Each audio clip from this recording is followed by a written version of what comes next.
നെഞ്ചിൽ കെട്ടുക എന്നുള്ളത് ഏതായിരുന്നാലും ഹനഫി മദ്ഹബിലുള്ള പിന്നെ അഭിപ്രായം എന്തുണ്ടെങ്കിൽ പിന്നെ പൊക്കിളിന് താഴെ കെട്ടുക എന്നുള്ളതാണ് വേറെ കാര്യം. പിന്നെ സ്ത്രീകളുടെ വിഷയമാണ്. സ്ത്രീ അല്ല, അതിന് ഉണ്ടെങ്കിൽ തന്നെ വിളമായതിന്റെ അടിയിൽ അങ്ങനെ ഒരു അഭിപ്രായം ഉണ്ട് എന്ന് വിചാരിച്ചിട്ട് അതിപ്പോ വഹാബിക്കയിൽ ഇടപെടേണ്ട യാതൊരു ആവശ്യമില്ലല്ലോ. നെഞ്ചത്ത് കൈ കെട്ടുക എന്നുള്ളത് 4 മദ്ഹബിനും എതിരായ അഭിപ്രായമാണ്. കാരണം ഇനി ഏതെങ്കിലും ഒരു ഇമാമിനെ അങ്ങനെ ഞാൻ കണ്ടിട്ടില്ല. നൂറുൽ ഇലാഹിന്റെ കിതാബ് നിങ്ങൾ കണ്ടിട്ടില്ലല്ലോ? ഇല്ലല്ലോ, ഞാൻ കണ്ടിട്ടുണ്ട്. അതൊന്ന് കാണിച്ചു തരുമോ? എന്നാലും അതിനപ്പുറത്ത് നോക്കാൻ പറ്റുള്ളൂ. കാരണം ഞങ്ങൾ ഷാഫി മദ്ഹബാരാണ്. ഞങ്ങൾ ഷാഫി മദ്ഹബിനെ നോക്കി കഴിഞ്ഞിട്ടില്ല. അതുകൊണ്ട് ഹനഫി മദ്ഹബിന് മറുപടി പറയേണ്ട ആവശ്യം ഞങ്ങൾക്കില്ല. ഇനി അങ്ങനെ ഷാഫി 4 മദ്ഹബിലും എന്താണ് ഈ നെഞ്ചുമ കൈകെട്ടുക എന്നുള്ള വിഷയമല്ല. ഒന്നുകിൽ എന്താണ് നെഞ്ചിന്റെയും പിന്നെ പൊക്കിളിന്റെയും ഇടയിൽ കൈവെട്ടുക എന്നുള്ളതാണ്, അല്ലെങ്കിൽ പൊക്കിളിന്റെ താഴെയാണ്, അല്ലെങ്കിൽ മാലിക്കി മദ്ഹബ് പ്രകാരം കൈ താത്തിരുക. ഇങ്ങനെ 3 അഭിപ്രായമേ ഉള്ളൂ. 4ാമത്തെ ഒരു അഭിപ്രായം ഷൗക്കാനിയാണ് ആദ്യമായി പറഞ്ഞത്. അല്ലാതെ ഷൗക്കാനിക്കല്ലാതെ അങ്ങനത്തെ ഒരു അഭിപ്രായമല്ല. അതിനുശേഷം ചില വഹാബികൾ അങ്ങനെ പറഞ്ഞിട്ടുണ്ട് എന്നല്ലാതെ അതിന് മുമ്പ് ഇജ്മാഇന് എതിരായ അഭിപ്രായമാകുന്നു അത്. പിന്നെ ഏതെങ്കിലും ഒരു കിതാബിലുണ്ടോ എന്ന് ഞാൻ ഇപ്പൊ ഷാഫി മദ്ഹബിലെ കിതാബല്ല നിങ്ങൾ പറഞ്ഞു, വേറെ മദ്ഹബിലെ കിതാബാണ്. അതുണ്ടോന്ന് ആ കിതാബ് നോക്കി പരിശോധിച്ചാലേ പറയാൻ പറ്റുള്ളൂ. അപ്പൊ അതുകൊണ്ട് നിങ്ങൾ ഹനഫി ആണെങ്കിൽ പിന്നെ തർക്കടില്ല. എന്നാ പിന്നെ നിങ്ങളോട് ഇങ്ങനെ തർക്കിക്കേണ്ട കാര്യമില്ല. അല്ലാതെ ഇത് ഒരു കിതാബിൽ അങ്ങനെ ഉണ്ടെന്ന് വെച്ചാൽ കിതാബ് കാണിച്ചു തന്നിട്ട് പറയണം. ഇനി ഉസ്താദ് വിശദീകരിക്കും. അല്ല, ഒരു ഇമാം ഇങ്ങനെ പറഞ്ഞല്ലോ. അതെ, മറുപടി പറഞ്ഞുതരാം. അതായത് ഫൈസൽ ഹസനി പറഞ്ഞ തന്നെ മറുപടി. ഒരു വിശദീകരണം കൂടി അവിടെ ഞാൻ കൊടുക്കുന്നത് എന്താന്ന് ചോദിച്ചാൽ, ഈ പറഞ്ഞ ഫഖൗലുൽ വദഇ അല ഫൗഖ സ്വദരി, കൈ നെഞ്ചത്ത് വെക്കണം കെട്ടണം എന്ന് പറഞ്ഞ ഈ ഖൗല് ഖാരിജുൻ അൻ മദാഹിബിൽ മുസ്ലിമീൻ, മുസ്ലിമീങ്ങളുടെ എല്ലാ മദ്ഹബിൽ നിന്നും പുറത്താണ്.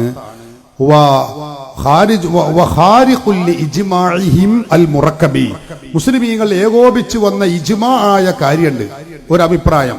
അതെന്താ? കൈ കെട്ടുന്നതിൽ ഒന്നുകിൽ കൈ പൊക്കിളിന്റെ മീതെ നെഞ്ചിന്റെ താഴെ, വേറെ ഒന്ന് പൊക്കിളിന്റെ താഴെ. ഹനഫികളുടെ ശൈലി അങ്ങനെയാണ്. മാലിക്കികളിൽ ഒരഭിപ്രായം കൈ താഴ്ത്തിടുക. അങ്ങനെ 3 അഭിപ്രായം അല്ലാതെ കൈ നെഞ്ചുമ്മ കെട്ടണം എന്നൊരഭിപ്രായം ഇല്ല. ഇത് പറയുന്നത് ആരാ? അത് ഖാരിഖുൽ ഇജ്മാഇഹിം അൽ മുറക്കബി, മുസ്ലിമീങ്ങൾ എല്ലാവരും ഇജ്മാ ആയ ആശയത്തെ പൊളിച്ചു കളയുന്ന വാദമാകുന്നു എന്ന് പറയുന്നത് ആരാ? ഹനഫി പണ്ഡിതനാണ്. എവിടെ? ബദറുൽ മജ്ഹൂദ് ഫി ഹല്ലി അൽഫാളി അബി ദാവൂദ് എന്ന കിതാബിൽ അത് പറഞ്ഞിട്ടുള്ളത്. അപ്പൊ അത് പറയുന്നതും ഹനഫി പണ്ഡിതൻ തന്നെയാണ്, ഷാഫി പണ്ഡിതനല്ല. അത് പറഞ്ഞ ഹനഫി പണ്ഡിതന്മാരെല്ലാവരും ഒന്ന് തന്നെ. പിന്നെ ഈ പെണ്ണുങ്ങളുടെ വിഷയത്തിൽ ഹനഫികളിൽ ചില പണ്ഡിതർ പറഞ്ഞ അഭിപ്രായമാണ് നിങ്ങളാ പറയുന്നത്. ശരിയാണ്, അത് വസ്തുതയാണ്. ചില പണ്ഡിതർ അങ്ങനെ പറഞ്ഞിട്ടുണ്ട്. അവർ ഈ പറഞ്ഞതിന്റെ അർത്ഥം എന്താണ്? നെഞ്ചുമ്പ കെട്ടുക, മുജാഹിദ് കെട്ടുമ്പോലെ ഇവിടെ കെട്ടുക എന്നല്ല അതിന്റെ ഉദ്ദേശം. പിന്നെ ആണുങ്ങൾ കെട്ടുമ്പോലെ ഇങ്ങനെയല്ല, കുറച്ച് പൊന്തിച്ച് കെട്ടണം. ഇതാണ് ആ നെഞ്ച്. അല്ലാതെ നിങ്ങൾ ഇവിടെ പിടിച്ച് അടങ്ങാൻ ഹലാക്കിൽ ഔലും കൊഞ്ഞായി നിൽക്കണം എന്നല്ല ഈ പറഞ്ഞതിന്റെ അർത്ഥം. അത് ഇത്രയേ ഉള്ളൂ. അത് ഈ മുജാഹിദ് പറഞ്ഞ ഈ നെഞ്ചത്ത് വെക്കുന്ന വെക്കലല്ല. അത് ഇനം തിരിച്ചു മനസ്സിലാക്കുക തന്നെ വേണം. കാരണം ഇത് രണ്ടും പറഞ്ഞത് ഹനഫി പണ്ഡിതന്മാർ തന്നെയാണ്. അപ്പൊ ആ പറഞ്ഞതിന്റെ ഉദ്ദേശം സാധാരണ ഹനഫികൾ വെക്കാറുള്ളത് പൊക്കിളിന്റെ താഴെ ഇവിടെയാണ്. ഈ വെക്കലല്ലോ സ്ത്രീകൾ വെക്കേണ്ടത്. ആ ചില പറഞ്ഞ പണ്ഡിതന്മാരുടെ വ്യാഖ്യാനം ഞാൻ പറഞ്ഞത്. ചില ആ താഴെയല്ല, ഓല് കുറച്ച് പൊന്തിച്ച് ഇവിടെ വെച്ചോട്ടെ. കാരണം സ്ത്രീകളല്ലേ, അതിന് അതിൻ്റെതായ ന്യായങ്ങളുണ്ട്. സഭയിൽ നമ്മളൊക്കെ പറയാൻ പറ്റൂലല്ലോ. അപ്പൊ അതാണ് അതിന്റെ കാരണം എന്നുകൂടി നിങ്ങൾ മനസ്സിലാക്കണം. ഇനി എന്താ? ഇനി മൗലി ഉസ്താദിന്റെ വിഷയാവതരണവും മറ്റ് ഹസൻ ഉസ്താദ് വിഷയാവതരണം മൊത്തത്തിൽ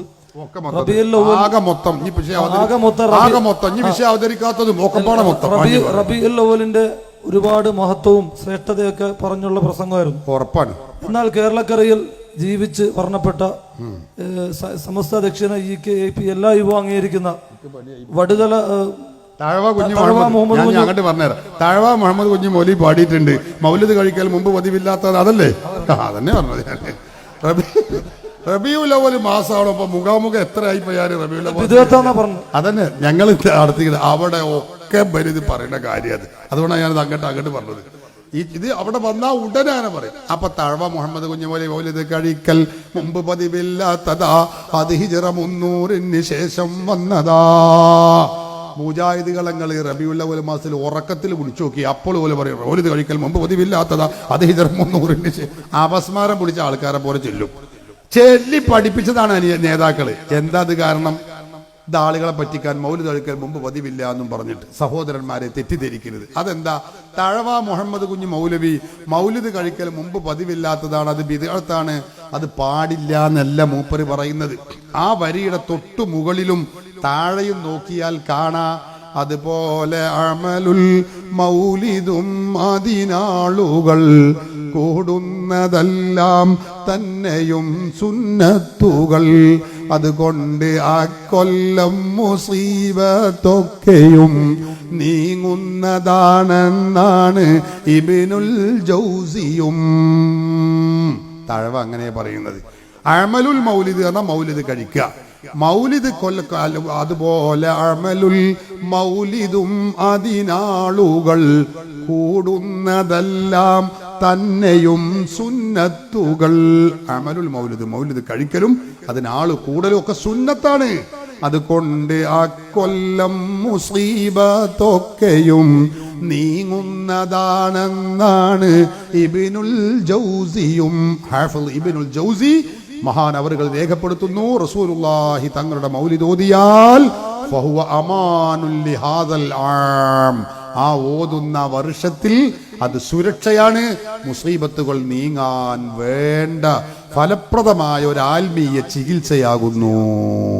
നോക്കുക, അത് താഴ്വ പറഞ്ഞു. പിന്നെ താഴ്വ പിന്നെയും പറഞ്ഞു, ഇവര് ചെല്ലുന്ന വരിയുടെ ശേഷം പിന്നെയും പറഞ്ഞു, നബിക്കുള്ള മൗലിദ് വീട്ടിലും ഓതേണ്ടതാ, അതിനാൽ മുസീബത്തൊക്കെയും കാക്കുന്നതാ, കള്ളന്റെ ശല്യം തന്നെയും ഒതുങ്ങുന്നതാ, ദാരിദ്ര്യവും നീങ്ങുന്നതായി കാണുന്നതാ, ഹർക്കും വബായിവയൊക്കെയും കാക്കുന്നതാ, കണ്ണേറ് ഹസദും നീങ്ങുവാനുതകുന്നതാ. ഇതുപോലെ തന്നെ സുയൂത്തി തന്റെ വസായിലിൽ പറയുന്നതാ, നീ നോക്ക് ശർഹു ശമായിലിൽ. എന്താ പറയുന്നത്? മൗലിദ് കഴിച്ചാൽ വീട്ടിലൊക്കെ മൗലിദ് കഴിക്കണം, അത് വലിയ ഗുണമുണ്ട്. അതുപോലെ നബിക്കുള്ള മൗലിദ് വീട്ടിലും ഓതേണ്ടതാ, അതിനാൽ മുസീബത്തൊക്കെയും നീങ്ങുന്നതാ. എന്തൊക്കെ മുസീബത്തുകൾ? എല്ലാം നീങ്ങും. കള്ളന്റെ ശല്യം തന്നെയും ഒതുങ്ങുന്നതാ, ദാരിദ്ര്യവും നീങ്ങുന്നതായി കാണുന്നതാ. ദാരിദ്ര്യ നിർമാർജനത്തിനുള്ള ഒരു ആത്മീയ ചികിത്സയാണിത്. ഹർക്കും വബായിവയൊക്കെയും കാക്കുന്നതാ. ഹർക്ക് വബാന തീപിടുത്തം, പ്ലേഗ് രോഗം പോലത്തതൊക്കെ കാക്കപ്പെടും. കണ്ണേറ് ഹസദും നീങ്ങുവാനുതകുന്നതാ. താഴെ പറയാ, വഹാബി ശല്യം പാടെ മുരടിക്കുന്നതാ, മൗദൂദിയും ആ നാട് വിട്ടോടുന്നതാ എന്ന് പറഞ്ഞ കവിയെ ഞാൻ ഓർത്തു പോവുകയാണ്. അതായത് മൗലിദ് ഓതിയാൽ അങ്ങനെ ഒരുപാട് ഗുണങ്ങളുണ്ട്. ഇതുപോലെ തന്നെ സുയൂത്തി തന്റെ വസായിലിൽ പറയുന്നതാ, നീ നോക്ക് ശർഹു ശമായിലിൽ. അൽ വസായിൽ ഫി ശർഹി ശമായിൽ എന്ന ഗ്രന്ഥത്തിൽ ഹാഫിള് ജലാലുദ്ദീൻ സുയൂത്തി റഹിമഹുല്ലാഹ് ഇത് രേഖപ്പെടുത്തി വെച്ചിട്ടുണ്ട് എന്നാ താഴെ പറയുന്നത്. ഓതണ്ടാന്നല്ല, ഓതണമെന്ന. അപ്പൊ പിന്നെ നിങ്ങൾ ചോദിച്ചാ ഞാൻ തന്നെ പറഞ്ഞോളാം, അതല്ല നിങ്ങൾ ചോദിച്ചാ ഉദ്ദേശിച്ച് നിങ്ങൾ ഉദ്ദേശിച്ചത് അതാ. അപ്പോ വിദ്യാർത്ഥി പറഞ്ഞില്ല, നോണേനെ പോകരുത്താണ്. പിന്നെന്താ? മൗലിദ് കഴിക്കൽ മുമ്പ് പതിവില്ലാത്തതാ, അത് ഹിജറ 300 ശേഷം വന്നതാ. അതിന്റെ അർത്ഥം എന്താ? അല്ല, വിദ്യാർത്ഥി. അതുകൊണ്ട് വിദ്യാർത്ഥി ആവൂല, ഒക്കെ വെറുതെ പറയാം. അതിരിക്കട്ടെ. അപ്പൊ അത് എന്ത്, അതിനെ കുറിച്ചാ പറഞ്ഞത്? അത് അതിന്റെ തൊട്ടു താഴെ തന്നെ താഴെ പറഞ്ഞിട്ടുണ്ട്. അത് എന്താണെന്നറിയോ? മൗലിദ് കഴിക്കുന്ന ഒരു രാജകീയ പ്രൗഢിയോടെ മൗലിദ് കഴിച്ചിരുന്ന ഒരു രാജാവുണ്ട്, മുളഫർ രാജാവ് എന്ന അദ്ദേഹത്തിന്റെ പേര്. വലിയ രാജാവായിരുന്നു അദ്ദേഹം, നല്ല ഇർബൽ ഭരിച്ചൊരു രാജാവാണ്. അതാ മലിക്കുൽ മുളഫർ, ധീരനായൊരു രാജന, ഇർബൽ ഭരിച്ചവരാണ് വന്ദർമിഷ്ടന. മൗലിദ് കഴിക്കാൻ ഏറ്റവും ഉത്സാഹമാ, മാസം റബീഉൽ അവ്വലന്താഘോഷമാ. തഴവ പറയാണ്, റബീഉൽ അവ്വൽ മാസായ മുളഫർ രാജാവിന് ഭയങ്കര സന്തോഷം മൗലിദ് കഴിക്കാൻ. അയാള് സാധാരണ രാജാക്കന്മാരെ പോലെയല്ല, കാന ആലിമൻ, സാഹിദൻ തഖിയൻ നഖിയൻ വരിഅൻ. പണ്ഡിതന്മാർ അദ്ദേഹത്തെ കുറിച്ച് പറഞ്ഞു, അദ്ദേഹം പണ്ഡിതനാണ്, മുത്തഖിയാണ്, സൂക്ഷ്മജാനിയാണ്, പ്രപഞ്ചത്യാഗിയാണ്, ജീവിതത്തിൽ വളരെ നിഷ്ഠ പാലിക്കുന്ന നല്ല ഒരു വിവരമുള്ള രാജാവാണ്. അയാൾ മൗലിദാഘോഷം നടത്തും. എങ്ങനെ? രാജകീയ പ്രൗഢിയോടെ നടത്തും. അതിനെക്കുറിച്ചാ പറയുന്നത്. എന്താണ് ആ മൗലിദാഘോഷം? അതും താഴെ തന്നെ പറയുന്നുണ്ട്. മൗലിദ് കഴിക്കല്ല ശൈഖ് ബിനു ദിഹിയ മൗലിദ് ഒന്ന് രചിക്കലായി, രാജാവിനതു കണ്ടേറ്റവും സന്തോഷമായി, സമ്മാനമായി പൊന്നായിരം നൽകുന്നതാ എന്നുള്ളത് ഇബ്നു കസീർ താൻ പറയുന്നതാ. മുളഫർ രാജാവിന്റെ മൗലിദ് സദസ്സിൽ ഓതാനുള്ള മൗലിദ് കിതാബ് ഉണ്ടാക്കിയ ആള് ഹാഫിള് ശൈഖ് ഇബ്നു ദിഹിയൻ. മഹാനവറുകൾ മൗലിദ് ഉണ്ടാക്കിയപ്പോ ആ മൗലിദ് കണ്ടപ്പോ രാജാവിന് ഭയങ്കര സന്തോഷം.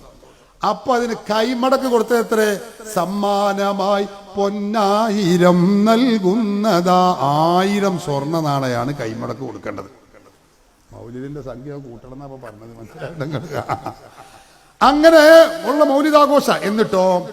എന്നിട്ട് അദ്ദേഹത്തിന്റെ വിഭവങ്ങൾ എന്താ? അതും പറയുന്നു. മൗലിദ് കഴിക്കുന്നന്ന് ആടയ്യായിരം, പൊരിക്കുന്നതാണ് കോഴിയും 10,000, കൂടാതെ 1,30,000 പാത്രങ്ങളിൽ ഹലുവായുമുണ്ടോരോ തരം. ഉലമാക്കൾ അനവധി ഹാജറുണ്ടതിലന്ന്, അതുപോലെ സൂഫികൾ കൂടുമേ അതിൽ വന്ന്. രാജാവിന്റെ മൗലിദാഘോഷ പരിപാടിയാ. മൗലിദ് കഴിക്കുന്നന്ന് ആട് 5000. 5000 ആടിനിറക്കുന്ന മൗലിദ. പൊരിക്കുന്നതാണ് കോഴിയും 10,000 കോഴിയെ 5000 ആടിനെ അറുത്തിട്ടുള്ള ഒരു ചെറിയ മൗലിദ് പരിപാടിയാണ് മുളഫർ രാജാവിന്റെ പരിപാടി. കൂടാതെ 1,30,000 പാത്രങ്ങളിൽ ഹലുവായുമുണ്ടോരോ തരം. 1,30,000 പാത്രങ്ങളിൽ മധുര പലഹാരങ്ങൾ അല്ലെങ്കിൽ ഫ്രൂട്ട്സുകൾ. എന്താ അത് മൗലിദ്? നിങ്ങൾ ചിന്തിച്ചു നോക്കാണ്. എത്രയാണപ്പോ അവിടുത്തെ സദസ്, എത്രയാണ് ആ മൗലിദിന്റെ ഒരു സംഗതി. 5000 ആട് 10,000 കോഴി എന്നൊക്കെ ഇങ്ങനെ കേൾക്കുമ്പോ അത് മുജാഹിദുകളൊക്കെ തൊള്ളിയിൽ വരെ വെള്ളം ഊറിയിട്ടുണ്ടാവും. സംഗതി ഇത് പറഞ്ഞ പെട്ടും ചെയ്തു, പാണ്ടാന്ന് പെട്ടും ചെയ്തു, മൗലിദ് കഴിക്കാൻ പറ്റൂലെന്ന് പറയും ചെയ്തു. പാത്തും പതുങ്ങി കൊണ്ടതാവഹാബികൾ, എത്തുന്നതാണ് തിന്നുവാനാ കോഴികൾ, ശാപ്പാട് വയറ് നിറക്കുവാനുതകുന്നതാ എന്നും പറഞ്ഞവയൊക്കെയും തട്ടുന്നതാ എന്ന കവി എന്റെ മനസ്സിൽ എന്നെ കിളിർത്ത് വരികയാണ്, മുന്നോട്ട് വരികയാണ്.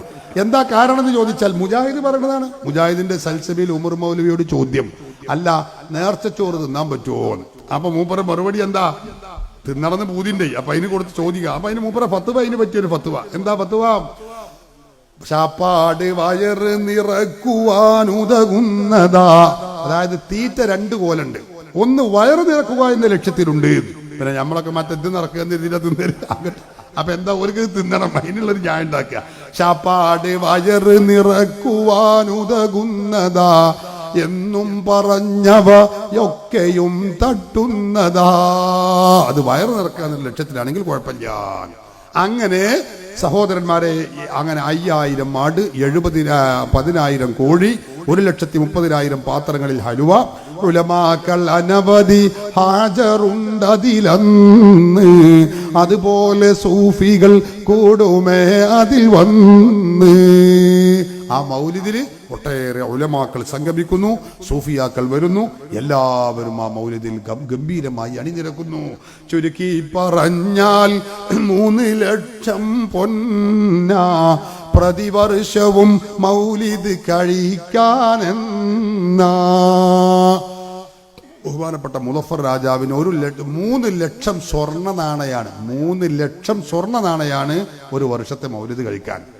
രാജകീയ പ്രൗഢിയോടെ നടത്തുന്ന മൗലിദാഘോഷാണ് അത്. ഹിജറ 300-ന് ശേഷം വന്നതാ. അത് 300-ന് ശേഷാ വന്നത്. അതെന്തേ? മൂപ്പര അതിന്റെ ശേഷം ജീവിച്ചത്. പിന്നെ ഇങ്ങനെ അതിന്റെ മുമ്പ് വരിക. അതാണ് സംഗതി. അപ്പൊ ഇതുകൊണ്ട് മൗലിദാഘോഷം വിദ്യാർത്ഥാണെന്നോ തെറ്റാണെന്നോ പറഞ്ഞിട്ടില്ല. 3 നൂറ്റാണ്ടിന്റെ മുമ്പ് വന്നിട്ടില്ല എന്നും പറയാൻ പറ്റൂല. ഇമാമുകൾ, ഞാൻ നിർത്തുകയാണ്, സമയമായി 12 മണി കഴിഞ്ഞു. ഞാൻ അപ്പോഴാണ് വാച്ച് നോക്കണത്. ഇതിങ്ങനെ ചോദ്യം ഇങ്ങനെ വരിക, നമ്മളിങ്ങനെ മറുപടി പറയാ, നിങ്ങളിങ്ങനെ നീച്ചു പോകണില്ല, പോയോലെന്നെ അവിടെ പോയി ഇങ്ങനെ നിൽക്കുകയാണ്. അത് ഞാൻ ചിന്തിക്കുന്നുണ്ട്, സാസ് നാളെ പോവാണെങ്കിൽ ഞാൻ നിർത്തായിരുന്നു വരും, പോയിട്ട് അങ്ങോട്ട് പോകും, പിന്നെ മൂത്രിച്ചിട്ട് എന്തോ ചെയ്തിട്ട് പിന്നെ ഇങ്ങോട്ടേ വരുന്നതാണ്. അപ്പൊ ഏതാണ് ഞാൻ നിർത്തുകയാണ്, ആരും വിഷമിക്കുന്നില്ല. സഹോദരന്മാരെ, 3 നൂറ്റാണ്ടിന്റെ ശേഷം ഉണ്ടായതാന്നാ പറഞ്ഞത്. 3 നൂറ്റാണ്ടിന്റെ ഉള്ളിൽ ഉണ്ടായിട്ടുണ്ട് എന്ന് മുജാഹിദുകൾ തന്നെ സുന്നികളെ എതിർക്കാൻ വേണ്ടി ഉദ്ധരിക്കുന്ന കിതാബിൽ നിന്നാണ് ഞാൻ ഉദ്ധരിക്കുന്നത്. ഇതിൽ കാണാം, ഖാലൽ ഹസനുൽ ബസ്രി റളിയല്ലാഹു അൻഹു, ഹസൻ ബസ്രി പറയുന്നു, ഹിജ്റ 110 വഫാത്തായ ആളാ, 400 സ്വഹാബികളെ നേരിൽ കണ്ടവരാ. എത്ര? 400 സ്വഹാബികളെ നേരിൽ കണ്ട് ദീന് പഠിച്ച ഹസനുൽ ബസ്രി താബിഈകളുടെ നേതാവാണ്. മഹാൻ പറയുന്നു, വദിത്തു ലൗ കാന ലി മിസ്ലു ജബലി ഉഹദിൻ, എനിക്ക് ഉഹദ് പർവ്വതം സമാനമായി എനിക്ക് സ്വർണ്ണമുണ്ടായിരുന്നെങ്കിൽ ദഹബൻ ലഅൻഫഖതുഹു അലാ ഖിറാഅത്തി മൗലിദിർ റസൂലി സ്വല്ലല്ലാഹു അലൈഹി വസല്ലം, അല്ലാഹുവിന്റെ റസൂലിന്റെ മൗലിദ് ഓതാൻ വേണ്ടി ഞാൻ അത് ചെലവഴിക്കുമായിരുന്നു. ഹിജ്റ 110 വഫാത്തായ ഇമാം ഹസനുൽ ബസ്രിയാണ് ഇത് പറയുന്നത്. ഹിജ്റ 300 ശേഷമല്ല, 300ന്റെ ഉള്ളിലുള്ള മഹാനാണ്. ഇനി നോക്കൂ നിങ്ങൾ, ജുനൈദുൽ ബഗ്ദാദി, മൻ ഹളറ മൗലിദർ റസൂലി സ്വല്ലല്ലാഹു അലൈഹി വസല്ലം, അല്ലാഹുവിന്റെ റസൂലിന്റെ മൗലിദിൽ ആരെങ്കിലും പങ്കെടുത്താൽ വഅല്ലമ ഖദ്റഹു, റസൂലുള്ളാഹി തങ്ങളുടെ സ്ഥാനത്തെ മഹത്വവൽക്കരിക്കുകയും ചെയ്താൽ ഫഖദ് ഫാസ ബിൽ ഈമാൻ, അവൻ ഈമാൻ കൊണ്ട് വിജയിച്ചിരിക്കുന്നു. ഹിജ്റ 220 ജനിച്ചവരാ, 300 ശേഷമല്ല. ഒരുപാട് ഇമാമികൾ പറഞ്ഞിട്ടുണ്ട്, 100 കണക്കിന് ഇമാമികൾ. അത് വേറെയും പറയാനുണ്ട്, സമയമില്ലാത്തത് കൊണ്ടും ചോദ്യം വരാത്തത് കൊണ്ടും ഇപ്പം അതിലേക്ക് കടക്കുന്നില്ല. അപ്പൊ ഇത് പഴയ കാലത്തൊക്കെ നടന്നതാണ്. ഇനി അതിനുണ്ട് ആ ഷബാബ്, അതുകൂടി അല്ല, ഷബാബ് അല്ല, അൽമന പൂർത്തി നടന്നിട്ട് അതായത് ഈ മുജാഹിദുകളെ അൽ ഇസ്ലാഹിമ അല്ലാത്ത അൽ ഇർഷാദ് മാസിക, അൽ മുർഷിദ് മാസിക, അതുകൂടി പറഞ്ഞാൽ അതാണ് വിഷയം സമ്പൂർണ്ണമാവും. ഇപ്പൊ മുജാഹിദുകൾ ഇതിനെ എതിർക്കുക മൗലിദാഘോഷത്തെ. പഴയ കാലത്ത് അവർ പറഞ്ഞതെന്താ, അൽ ഇർഷാദ് മാസിക EK മൗലവിയുടെ പത്രാധിപത്യത്തിലുള്ളതാ, അറബി മലയാളത്തിലുള്ളതാ, ആർക്കും വന്ന് നോക്കാം. റബീഉൽ അവ്വൽ മാസം ആരംഭം മുതൽ റസൂലുള്ളാഹി സ്വല്ലല്ലാഹു അലൈഹി വസല്ലം തങ്ങളുടെ മൗലിദ് കൊണ്ടാടുക എന്ന സമ്പ്രദായം മശ്രിഖ് മുതൽ മഗ്രിബ് വരെ നടന്നു വരുന്ന ഒന്നാണല്ലോ. EK മൗലവി എന്ന് പറഞ്ഞ സ്ഥാപക നേതാവാണ് എന്ന് അവരുടെ ബുക്കിൽ പറഞ്ഞിട്ടുണ്ട്. അയാൾ പറയാ, ലോകത്തെല്ലായിടത്തും മശ്രിഖ് മുതൽ മഗ്രിബ് വരെ നടന്നു വരുന്ന ഒന്നാണല്ലോ. മുസ്ലിങ്ങൾ താമസിച്ചു വരുന്ന ഏതെങ്കിലും ഒരു രാജ്യത്ത് ഈ ആചാരം ഇല്ലെന്ന് പറയുവാൻ സാധിക്കുകയില്ല. മുസ്ലിങ്ങൾ എവിടെയുണ്ടോ അവിടെയൊക്കെ ഈ ആഘോഷമുണ്ട്. അപ്പൊ മുസ്ലിങ്ങളുള്ള അടയാളാണെന്ത്, അവിടെ മൗലിദാഘോഷം ഉണ്ടാകുക. അപ്പൊ ഏതെങ്കിലും മുജാഹിദ് നാട്ടിൽ മൗലിദാഘോഷം ഇല്ലേ, അതിന്റെ അർത്ഥം എന്താ, അവിടെ മുസ്ലിങ്ങളില്ല എന്നാണ്. അവിടെ പിന്നെ ആരാ ഉള്ളത്, അവിടെ മുജാഹിദേ ഉള്ളൂ, മുസ്ലിമുകളില്ല. ധാരാ പറഞ്ഞത് EK മൗലവി പറയാം. ഇനി അൽ മുർഷിദ് മാസിക നോക്ക് നിങ്ങൾ, ഉത്തമ ഗുരു ഈ KM മൗലവിയുടെ നേതൃത്വത്തിൽ EK മൗലവിയുടെയും KM മൗലവി 2 നേതാക്കളുടെ നേതൃത്വത്തിലുള്ള പത്രമാണ്. ഉത്തമ ഗുരു ദൈവ സന്ദേശവാഹി ജനിച്ച മാസമാണ് റബീഉൽ അവ്വൽ. റസൂൽ ജനിച്ച മാസം റബീഉൽ അവ്വലാണ്, റമളാൻ അല്ല. കണ്ടോ, ഇതിന് പറഞ്ഞ റമളാൻ അല്ല, റബീഉൽ അവ്വൽ തന്നെ. അതിനാൽ ആ മാസത്തെ മുസ്ലിം ലോകം ആകമാനം കൊണ്ടാടുന്നു. മുസ്ലിം ലോകം ഒന്നാകെ കൊണ്ടാടുകയാണ്. എന്നിട്ട് പറയാ, ലോകം മുഴുവനും കൊണ്ടാടേണ്ടതുമാണ്. ഈ അനുയായികൾ പോസ്റ്റർ ഒട്ടിക്കാൻ നടക്കുകയാണ്. ഏത് നബിദിനം, അനിസ്ലാമികം, കരിദിനം എന്നൊക്കെ പറഞ്ഞ് പോസ്റ്റർ ഒട്ടിക്കുക. അവരോട് പറയാ നേതാവ്, ചങ്ങാതി അങ്ങനല്ല വേണ്ടത്. പിന്നെന്താ, ലോകം മുഴുവനും കൊണ്ടാടേണ്ടതുമാണ്. നിങ്ങളൊക്കെ മൗലിദാഘോഷത്തിന് തുടങ്ങിക്കോളി. ഈ കൊണ്ടാട്ടം പല നല്ല കാര്യങ്ങളും സാധിപ്പിക്കുന്നുണ്ട്. തിരുമേനിയോടുള്ള സ്നേഹത്തെ മനുഷ്യ ഹൃദയങ്ങളിൽ ഊന്നി പിടിപ്പിക്കുന്നു. റസൂലുള്ളാഹിനോടുള്ള മഹബത്ത് ഉണ്ടാക്കാൻ പറ്റിയ കാര്യമാണ്, എല്ലാവരും നടത്തണം. എന്നിട്ട് പറയും, നോക്കൂ, മൗലിദിന്റെ മജ്ലിസ്, ഈ കാര്യങ്ങൾ സാധിക്കുന്ന സദസ് ഒരു പുണ്യ സദസ് തന്നെയാണ്. റസൂലുള്ളാഹിന്റെ മൗലിദ് ഉണ്ടല്ലോ, ആ ഉലിദൽ ഹബീബു സയ്യിദുൽ മുതഅബ്ബിദു വന്നൂറു മിൻ വജനാതിഹി അതവഖദു യാ റബ്ബി സ്വല്ലി അലൻ നബി.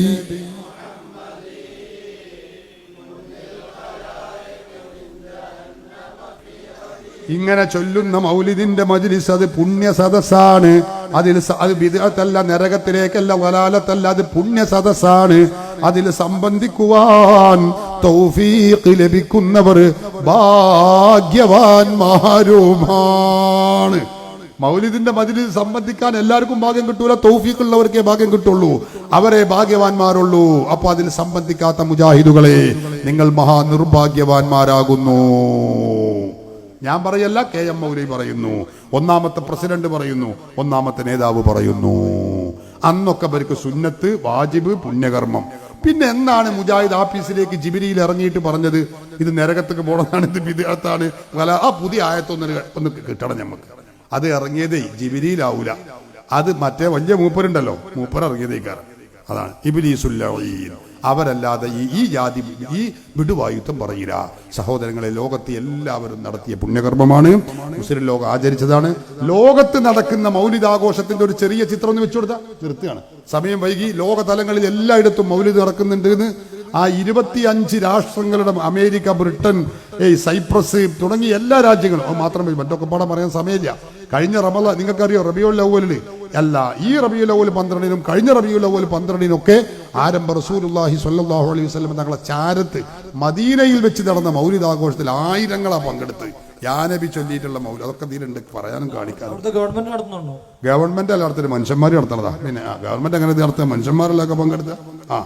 പിന്നെ കഴിഞ്ഞ റബീഉൽ അവ്വൽ 12-ന് നടന്ന മീലാദ് റസൂലുള്ളാഹിന്റെ ചാരത്ത് നടന്ന ഒറ്റ വാക്ക് ജസ്റ്റ് ഒന്ന് കാണിച്ചത് ആയിരങ്ങളല്ല, ലക്ഷങ്ങളാണ്.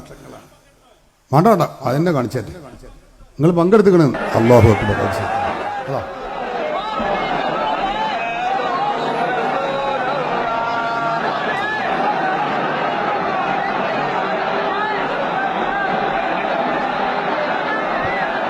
യാ നബി ചൊല്ലാണ്. അപ്പൊ പോലീസ് അവരെ പിന്നെ ഇതാണ് നിയന്ത്രിക്കുക. അതാണ് ആ ബഹളം കേൾക്കുന്നത്, പോലീസിന്റെ ബഹള ഒച്ചയാണ് കേൾക്കുന്ന ബഹളം.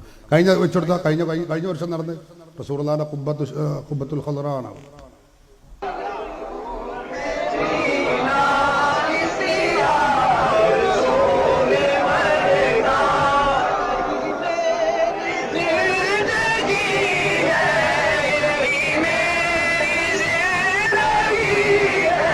റസൂലുള്ളാഹിന്റെ ഖബർ ഷരീഫിന്റെ മേലുള്ള ഖുബ്ബത്തു പച്ചക്കുബ്ബയാണ് കാണുന്നത്.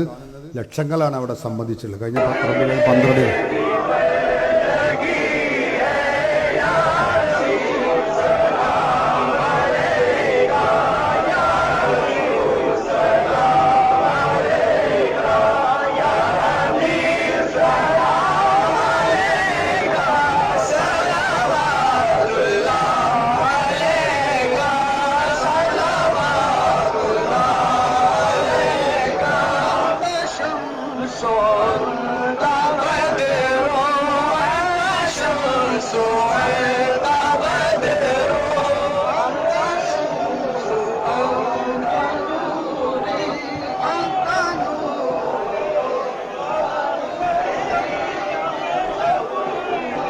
അതൊക്കെ ജനങ്ങളാണ്, ആ കാണുന്നതൊക്കെ ജനങ്ങളാണ്. ആയിരക്കണക്കിന് 10,000-കണക്കിന് ആളുകളാണ് ലോകത്തെല്ലായിടത്തും ഉണ്ട്. സമയമില്ലാത്തതുകൊണ്ട് നിർത്തുകയാണ്. നിങ്ങൾക്കൊന്നും ചോദിക്കാനില്ല എന്ന് കരുതുന്നു. നേരെ നമ്മളെ നിർത്തുക 12:35 ആയി. ഒരു വിഷയം, ആരോടും ഒരു പൊല്ലാപ്പും പ്രശ്നവും ഇല്ലാതെ ആരെയും ശിർക്കാക്കാൻ മുശ്രിക്കാക്കാൻ നിൽക്കാത്ത ഒരു പ്രസ്ഥാനമാണ് തബ്ലീഗ് പ്രസ്ഥാനം. ഒരുപാട് പേരെ നിസ്കരിപ്പിച്ച് പള്ളിയിലേക്ക് അടുപ്പിച്ച പ്രസ്ഥാനമാണ്. ഒരുപാട് പേരെ നിസ്കരിപ്പിക്കാൻ പള്ളിയിലേക്ക് കൊണ്ടുവന്ന പ്രസ്ഥാനമാണ്. ആ പ്രസ്ഥാനം ലോകത്തെ ഏറ്റവും വലിയ ബിദഈ പ്രസ്ഥാനമാണ്. വഹാബിസത്തെക്കാളും വലിയ പ്രസ്ഥാനമാണ് ആ പ്രസ്ഥാനം എന്ന് അവരുടെ തന്നെ 500 ചില്ലാ പേജുള്ള ഈ ഗ്രന്ഥത്തിൽ 100 കണക്കിന് തെളിവുകൾ പറഞ്ഞിട്ടുണ്ട്. വഹാബി ആശയത്തെക്കാളും കടുത്ത ആശയമാണ് തബ്ലീഗ് പ്രസ്ഥാനം. നമ്മളാരും അതിൽ പെട്ടുപോകരുത്. തരീഖത്തിന്റെ നീളം എത്രയാണ്, അതിന്റെ വാലിന്റെ നീളം ചന്തിന്റെ താഴെ വരെയാണോ ചന്തി വരെയാണോ എന്നുള്ളതല്ല നമ്മളെ തർക്കം. വിശ്വാസം എന്താണെന്നാ നോക്കേണ്ടത്. തുണി എത്ര കയറ്റിയെടുത്തിട്ട് മുട്ടിന്റെ മേലെയാണോ മുട്ടിന്റെ താഴെയാണോ, ഇതല്ല നമ്മൾ ചിന്തിക്കേണ്ടത്. വിശ്വാസം എന്താന്നുള്ളതാണ്. അത് തന്നെയാണ് ജമാഅത്തെ ഇസ്ലാമിയെ കുറിച്ചും നമ്മൾ ചിന്തിക്കേണ്ടത്. ജമാഅത്തെ ഇസ്ലാമി എന്ന പ്രസ്ഥാനം ഇസ്ലാമല്ല, ഇസ്ലാമുമായി ഒരു ബന്ധവുമില്ലാത്ത കേവലം രാഷ്ട്രീയ പ്രസ്ഥാനമാണ്. ഇസ്ലാമിന്റെ പേരിൽ രാഷ്ട്രീയം ഉണ്ടാക്കാൻ വന്ന പ്രസ്ഥാനമാണ്. വോട്ട് ചെയ്യൽ ശിർക്കാണ്, കുഫറാണ് എന്ന് പറഞ്ഞിരുന്ന കക്ഷികളാണ് അവർ. വോട്ട് ചെയ്തവൻ കാഫറായി പ്രഖ്യാപിച്ച് ഗവൺമെന്റ് ഉദ്യോഗം സ്വീകരിക്കുന്നത് ശിർക്കാണെന്നും ഹറാമാണെന്നും പറഞ്ഞ് മുസ്ലിമീങ്ങളെ പിന്നാക്കം വലിച്ചിട്ടുള്ള ചരിത്രപരമായ കാരണങ്ങളാൽ മുസ്ലിങ്ങൾ പിന്നാക്കം നിന്നു എന്ന് നമ്മൾ പറയും. അതിൽ മുഖ്യ ഘടകം ജമാഅത്തെ ഇസ്ലാമിക്കാണുള്ളത്. അവർ മുസ്ലിമീങ്ങളെ ഇത് ശിർക്കാണ്, ഹറാമാന്ന് പറഞ്ഞ് പിന്നോട്ട് വലിച്ചു. അങ്ങനെ ഇപ്പോൾ ആ ജമാഅത്തെ ഇസ്ലാമി തന്നെ ആ ശിർക്ക് ചെയ്തുകൊണ്ടിരിക്കുകയാണ്. സോളിഡാരിറ്റി എന്ന പേരിലും വെൽഫെയർ പാർട്ടി എന്ന പേരിലൊക്കെ രാഷ്ട്രീയ പ്രസ്ഥാനങ്ങളായി മത്സരിച്ചു കൊണ്ടിരിക്കുകയാണ്. ശിർക്കാണ് ഇപ്പോൾ ചെയ്തുകൊണ്ടിരിക്കുന്നത്. നമ്മളാരും അതിൽ വഞ്ചിതരാകരുതേ എന്ന് ഒറ്റ വാക്കിൽ അഭ്യർത്ഥിച്ച് അള്ളാഹു നമ്മുടെ ഈ സംരംഭം കബൂലാക്കട്ടെ. സമയം 12:30 മണിയും കഴിഞ്ഞു. അള്ളാഹു നമ്മുടെ ആർക്കല്ലേ തങ്ങന്മാരാതിലുള്ളത് നിങ്ങൾ അൽഹംദുലില്ലാഹി റബ്ബിൽ ആലമീൻ. اللهم صل على سيدنا محمد وعلى ال سيدنا محمد. അല്ലാഹു അർഹമുർ റഹീമായ അല്ലാഹ്, ഞങ്ങൾ ഇതുവരെ പറഞ്ഞതും കേട്ടതും നീ കബൂലാക്കണേ റഹ്മാനെ. 4.5 മണിക്കൂറോളമായി ഞങ്ങൾ ഈ പരിപാടി തുടങ്ങിയിട്ട് അല്ലാഹ് ഞങ്ങളിൽ നിന്ന് നീ കബൂലാക്കണേ അല്ലാഹ്. ഇവിടെ സംബന്ധിച്ചവർ, സഹായിച്ചവർ, സഹകരിച്ചവർ, സംഭാവന നൽകിയവർ, ഇത് സംഘടിപ്പിച്ച സംഘാടകർ എല്ലാവർക്കും നീ ഖൈറും ബറക്കത്തും ഐശ്വര്യവും റാഹത്തും സന്തോഷവും നൽകണേ അല്ലാഹ്. നാഫിയായ ഇൽമ് പഠിക്കാനും പഠിപ്പിക്കാനുള്ള തൗഫീഖ് നൽകണേ അല്ലാഹ്. യഥാർത്ഥ അഹ്ലുസുന്നത്തി വൽ ജമാഅത്തിൽ ഞങ്ങളെയും ഇവിടെ സംബന്ധിച്ചവരെയും ഖിയാമത്ത് നാൾ വരെയുള്ള ഞങ്ങളുടെ സന്താന ശിഷ്യ പരമ്പരകളെയും നീ ഉൾപ്പെടുത്തണേ അല്ലാഹ്. അവരെയും ഞങ്ങളെയും ബിദ്അത്തിനെ തൊട്ട് കാത്തു രക്ഷിക്കണേ അല്ലാഹ്. ഹബീബിനോട് ഈർഷ്യത വെക്കുന്നവരിൽ ഉൾപ്പെടുത്തല്ലേ അല്ലാഹ്. ഞങ്ങളാക്കിയ മാതാപിതാക്കൾ, ഉസ്താദുമാർ, കടപ്പാടുള്ള പലരുമുണ്ട് റബ്ബേ. അവർക്കൊക്കെ ആഫിയത്തും സിഹത്തും ഖുവ്വത്തും സലാമത്തും നൽകണേ അല്ലാഹ്. അവരിൽ പലരും രോഗികളാണ്, ശയ്യാവലംബികളാണ്. ആഫിയത്ത് നൽകണേ അല്ലാഹ്. ആജിലായ ശിഫ നൽകണേ അല്ലാഹ്. എല്ലാവിധ ഷെറുകളിൽ നിന്നും കെണിവലകളിൽ നിന്നും സാഹിര്യങ്ങളെ സിഹിറിൽ നിന്നും നീ അവരെയും ഞങ്ങളെയും കുടുംബങ്ങളെയും എല്ലാവരെയും കാത്തു രക്ഷിക്കണേ അല്ലാഹ്. അവരിൽ പലരും മരണപ്പെട്ടു, ഖബറിലാണ്. അവരുടെ ഖബറിടം നീ വെളിച്ചമാക്കണേ അല്ലാഹ്. ഞങ്ങളിവിടെ ചൊല്ലിയതിൻ്റെയും പറഞ്ഞതിൻ്റെയും മിസ്ലി സവാബ് അവരുടെ ഖബറിലേക്ക് എത്തിച്ചു കൊടുക്കണേ അല്ലാഹ്. അവസാനം നല്ല സമയത്ത് നല്ലവരോട് ഏറ്റവും നല്ല വാക്യം ഉരുവിട്ട് ഈമാനോടുകൂടെ മരിക്കുന്നവരിൽ സാധുക്കളായ ഞങ്ങളെയും മേൽ പറയപ്പെട്ട മുഴുവൻ ആളുകളെയും ഉൾപ്പെടുത്തി അനുഗ്രഹിക്കണേ അല്ലാഹ്. ഹബീബിന്റെ തിരുചാരത്ത് സ്വർഗീയ ലോകത്ത് ഒരുമിച്ചുകൂടാൻ ഞങ്ങൾക്കും അവർക്കും വേണ്ടപ്പെട്ടവർക്കും നീ തൗഫീഖ് ചെയ്യണേ അല്ലാഹ്. آمين برحمتك يا أرحم الراحمين. صلى الله تعالى وسلم على خير خلقه سيدنا محمد وآله وصحبه أجمعين والحمد لله رب العالمين. ഞങ്ങൾക്കൊക്കെ വേണ്ടി